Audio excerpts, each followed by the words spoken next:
मेरे साथ मनोज्ञा लोहेवाल भी जुड़ी हुई हैं। मनोज्ञा, दीदी को ले आना चाहिए, ये तरफदारी की तो जा रही है, पैरवी की जा रही है टीएमसी के नेताओं की तरफ से, लेकिन कांग्रेस कह रही है कि कई मुद्दों पर दीदी का रुख अलग रहा इंडिया गठबंधन के लोगों से, नेताओं से। बिल्कुल सही कह रही है कांग्रेस, लेकिन कांग्रेस को ये भी एहसास करने की जरूरत पड़ जाएगी जब बात पश्चिम बंगाल या बाकी सारे नेतृत्व की आती है तो दीदी ही दादा है। ये मैं इसलिए कह रही हूँ क्योंकि 2021 का चुनाव में जिस तरह की उन्होंने जीत हासिल की थी और उसके बाद 2024 में फिर एक बार आंकड़े बढ़ाकर अपने 29 सीटों पर ले आना लोकसभा में, ये बड़ी बात होती है एक क्षेत्रीय दल होकर।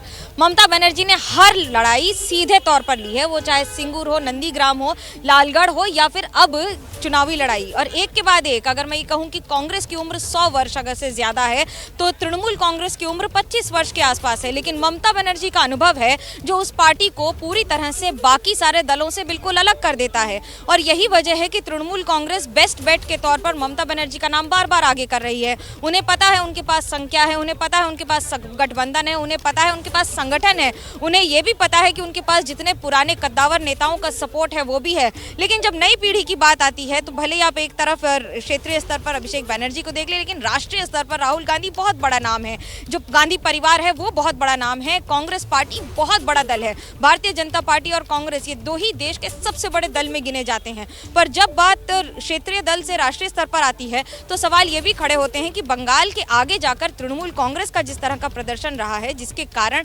कांग्रेस या बाकी सारे दल ये कह रहे हैं। अब आप बात मतभेद की कर रहे थे, एक क्लासिक एग्जाम्पल है जंगीपुर की सीट से अधीर रंजन चौधरी, जो कि कांग्रेस के सबसे बड़े नेताओं में गिने जाते हैं, राज्य के अध्यक्ष थे और उसके बाद राष्ट्रीय स्तर पर एलओपी रहे।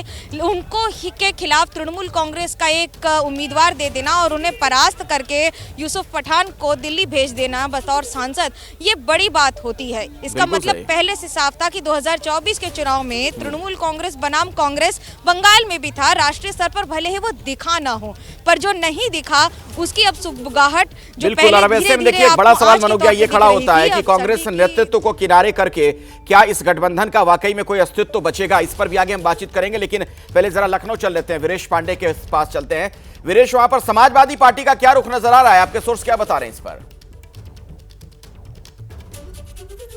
देखिए, अगर हम इंडिया ब्लॉक में सबसे ज्यादा अगर टीएमसी प्रमुख के नजदीक कोई एक शख्स है राष्ट्रीय अध्यक्ष के तौर पर और सार्वजनिक है, वो है अखिलेश यादव। और हमेशा से उनके पिता श्री मुलायम सिंह यादव के जमाने से जो ममता बनर्जी और समाजवादी पार्टी का गठबंधन रहा है वो बहुत ही मजबूत रहा है, और वो परिलक्षित होता है 24 के लोकसभा चुनाव में, क्योंकि समाजवादी पार्टी ने टीएमसी को एक सीट दी थी लोकसभा में और ललितेश प्रति त्रिपाठी भदोही से उम्मीदवार थे और समाजवादी पार्टी के मुखिया ने उनका समर्थन किया था। तो जिस तरीके से संबंध है अखिलेश यादव और ममता बनर्जी का, अखिलेश यादव पैर छूते हैं ममता बनर्जी का और एक बुआ के तौर पर उनको एक सम्मान देते हैं, तो वो विचार है पार्टी के अंदर। और वो विचार तो है। छोटा सा जवाब मैं आशीष से इस पर चाहूंगा। आशीष, लेकिन क्या इतना आसान होगा कांग्रेस का जो कांग्रेस की जो टॉप लीडरशिप है उसको दरकिनार किया जा सके इस गठबंधन में?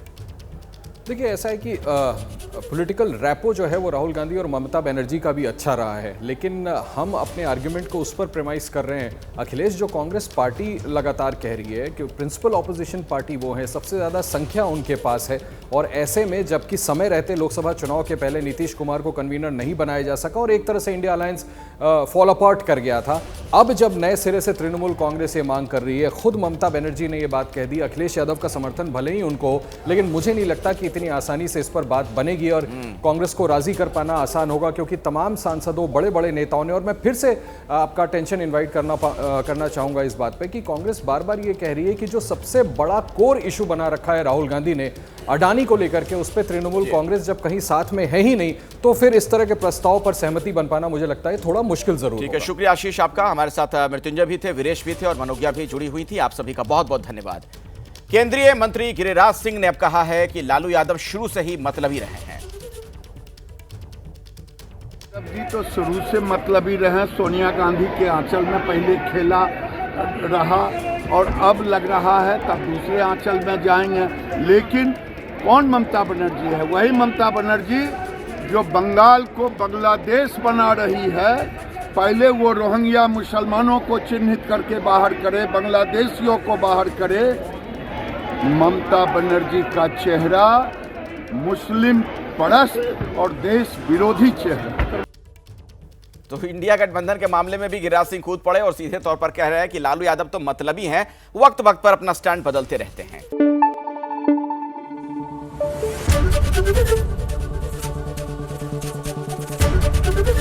एबीपी न्यूज आपको रखे आगे।